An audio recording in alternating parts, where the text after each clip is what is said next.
গল্প যোগ্যতম স্বামী।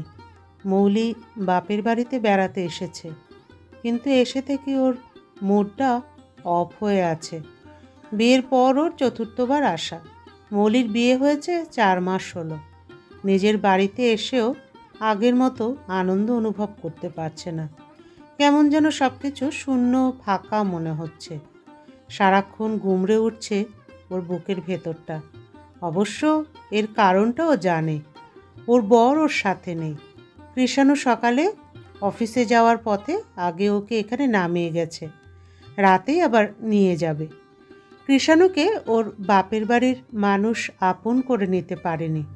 মৌলির বড় 3 দিদির ধনী বড়লোক পরিবারে বিয়ে হয়েছে, তাই তাদের কথায়, আচার আচরণে সবসময় একটা অহংকার ফুটে ওঠে। কৃষাণুকে তারা সুযোগ পেলেই ছোট করে, খোঁচা দিয়ে কথা বলে। যেমন আজ সকালেই বর্দিভাই বলল, এইবার ভাবছি পুজোতে বম্বে গোয়া ঘুরতে যাব। মেজদিভাই আর ছোটদিভাই সাথে সাথে যোগ দিল। তাই নাকি? তাহলে আমরাও যাব বর্দি, একসাথে মিলে গেলে খুব মজা হবে। তারপর বর্দিভাই আমার দিকে তাকে একটু মুচকি হেসে বলল, মৌলি, তোরও তো ইচ্ছে করছে তাই না আমাদের সাথে বেড়াতে যেতে? কৃষাণু যদি কোথা থেকে টাকা ম্যানেজ করতে পারে তবে তোরাও চল। এই কথাটা শুনে মৌলির গায়ে আগুন ধরে গেল, কিন্তু কিছু বলার আগেই মা এসে দিদিদের থামিয়ে দিলেন। দুপুরের খাবার পর মা মৌলির পাশে এসে বসে বলল, হ্যাঁ রে মৌ, তোর শ্বশুরবাড়ির লোকজন কেমন? মৌলি জানে মা কিছু একটা বলতে চাইছে। কেমন আবার? যেমন আমরা, তারাও তেমনই। মা একটু হাসল। না মানে তোর সাথে ঠিকঠাক ব্যবহার করে তোরা? মৌলি এবার চুপ করে গেল। মা ঠিক তখনই পাকা কথা দিনের প্রসঙ্গটা টানলেন। ওই দিন তোর শাশুড়ি কেমন ঝগড়া করলো, মনে আছে তোর? কি ঝগড়ুটে মহিলা। মৌলির বড়দি এবার হাসতে হাসতে বলল, আরে মা, কৃষাণুর মা ভেবেছিলেন আমাদের বাবা বুঝি মৌলির বিয়েতে কিছু দেবে না, খালি হাতেই মেয়েকে শ্বশুরবাড়িতে পাঠাবে। কিন্তু উনি তো জানেন না আমাদের বাবা কত বড় ব্যবসা করে। মৌলি আর সহ্য করতে পারল না, ও কিছু না বলে উঠে গেল। চোখের কোণে জল জমেছে। অন্য ঘরে গিয়ে চোখের জল মুছতে মুছতে কৃষাণুকে ফোন করলো। হ্যালো, কি করছো? কৃষাণু হেসে বলল, তোমাকে মিস করছি। থাক, মিথ্যে বানিয়ে বলার দরকার নেই। এতক্ষণ তো হয়ে গেল আমি এসেছি, এর মধ্যে তো একটা ফোনও করলে না। অভিমানী কণ্ঠে বলল মৌলি। না গো, সত্যি বলছি, আমি ভাবলাম তুমি দিদিদের সঙ্গে গল্পে ব্যস্ত, তাই বিরক্ত করিনি। রাতে তুমি আসবে তো? এখানেই খাবে কিন্তু। খাবো কিভাবে? তোমার বাবা তো আমাকে কিছু বলেননি।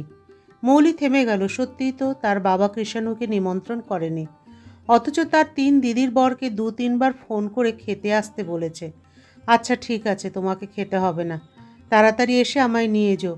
ঠিক আছে রানী সাহেবা, আমি কিছু কাজ গুছিয়ে নিয়ে আসছি। বিকেলের পরপরই মা রান্নায় ব্যস্ত হয়ে পড়ল। রকমারি সুস্বাদু রান্নার আয়োজন চলছে। মৌলি মায়ের কাছে গিয়ে বলল, মা আমি রেডি, কৃষাণু আসলে চলে যাব। মা অবাক হয়ে তাকালো। মানে খেয়ে যাবি না? এত আয়োজন তবে কার জন্য? মৌলি হেসে বলল, তোমার 3 জামাই আসবে তো, তাদেরই না হয় খাইয়ে দিও। মা গম্ভীর হয়ে বলল, কৃষাণু খাবে না? ও না খেয়ে গেলে তো জামাইদের কাছে মান সম্মান থাকবে না। মৌলি সালোয়ার কামিজের ওড়না ঠিক করতে করতে বলল, তুমি বাবা তো কেউ ওকে আসতেও বলনি আর নিমন্ত্রণও করনি। বিনা নিমন্ত্রণে আমার স্বামী এখানে খেলে আমার মান সম্মান থাকবে কি? মায়ের মুখটা শক্ত হয়ে গেল। ঠিক আছে, তুই অন্তত একাই খেয়ে যা। মৌলি এবার দৃঢ় কণ্ঠে বলল, যে খাবার খাওয়ার ভাগ্য আমার স্বামীর হয়নি সেটা আমি খেতে পারবো না মা। স্কুটারে বসে কৃষাণুকে শক্ত করে ধরে মৌলি বলল, তোমাকে নিমন্ত্রণ করেনি ঠিকই, কিন্তু বাবা বারবার বলছিল ছোট জামাই না খেয়ে গেলে কেমন দেখায়। আমি বলে দিয়েছি আজ রাতে তুমি আমাকে বাইরে খাওয়াবে। আমি ঠিক বলেছি না? কৃষাণু একগাল হেসে বলে, তুমি একদম ঠিক বলেছ, আমরা বাইরে থেকেই খেয়ে যাব। মৌলি কৃষাণুকে শক্ত করে ধরে মনে মনে বলল, তোমার ভালোবাসা, তোমার সম্মান আমার কাছে পৃথিবীর সবচেয়ে দামি জিনিস। তোমার পাশে থাকাটাই আমার জন্য সবচেয়ে বড় পাওয়া। এই ছোট ছোট সুখই আমার জন্য সবচেয়ে বড় আনন্দের। স্কুটারে বসে মৌলি কৃষাণুকে শক্ত করে ধরে আছে, যেন এই স্পর্শের মধ্যে সব অভিমান, দুঃখ, কষ্ট মিলিয়ে দিতে চায়। কৃষাণু মুচকি হেসে পেছন ফিরে একবার ওর দিকে তাকালো। কি হলো, এত চুপ কেন?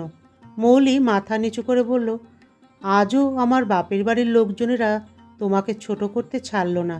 তোমাকে নিয়ে কত ধরনের কথা বলল। জানো, মা পর্যন্ত তোমার জন্য রাতের খাবারের ব্যবস্থা করলো না, অথচ দিদিদের বরের জন্য কত আয়োজন। কৃষাণু হাসি মুখেই বলল, ওরা ওদের জায়গা থেকে ঠিকই আছে মৌ, আর আমি আমার জায়গা থেকে ঠিক। আমি তো তোমাকে পেয়েছি, বাকিদের স্বীকৃতি পাওয়ার দরকার নেই আমার। মৌলি চোখের জল আটকে রাখতে পারল না। কৃষাণু কত সহজেই সব কিছু মেনে নেয়, কিন্তু ওর ভালোবাসার মানুষটাকে কেউ যখন সম্মান দেয় না, তখন ওর বুকের ভেতরটা মোচড় দিয়ে ওঠে। স্কুটারটা ধীরে ধীরে শহরের ব্যস্ত রাস্তায় এগিয়ে চলেছে। চারিদিকে দোকানের ঝলমলে আলো, মানুষের কোলাহল, রাস্তার ধারে খাবারের দোকান থেকে ভেসে আসা গন্ধ। সব কিছু কেমন স্বাভাবিক, অথচ মৌলির মনে তোলপাড় চলছে। কৃষাণু স্কুটার থামিয়ে বলল, আসুন রানী সাহেবা, কিছু খেয়ে নি। মনে তো হয় সারাদিন ভালো মতো কিছু খাওয়াও হয়নি আপনার। একটা ছোট রেস্টুরেন্টের সামনে দাঁড়িয়ে ওরা ঢুকে গেল। কৃষাণু নিজের মতো করে ওর জন্য খাবার অর্ডার দিল। মৌলি অবাক হয়ে তাকে কৃষাণুকে দেখছে। তুমি তো জানো না আমি কি খেতে চাই। কৃষাণু হেসে বলল, জানি, তুমি রাগ করে থাকলেও বিরিয়ানি আর মটন কষা খেলে তোমার মন ভালো হয়ে যাবে। মৌলি একটু অবাক হলো। ওর বর এত কিছু খেয়াল করে, কেউ তোর এতটাও খেয়াল রাখে না। খাবার আসতেই কৃষাণু নিজের হাতে মৌলির প্লেটটা তুলে দিল। খাও তো, দেখি তোমার রাগ কমে কিনা রানী সাহেবা। মৌলি হাসি মুখে খেতে শুরু করে। ওর মনের ভেতরে যতটা কষ্ট জমেছিল কৃষাণুর কথায়, সেটা যেন একটু একটু করে গলে যেতে লাগলো। খাওয়া শেষ করে কৃষাণু স্কুটার স্টার্ট দিল।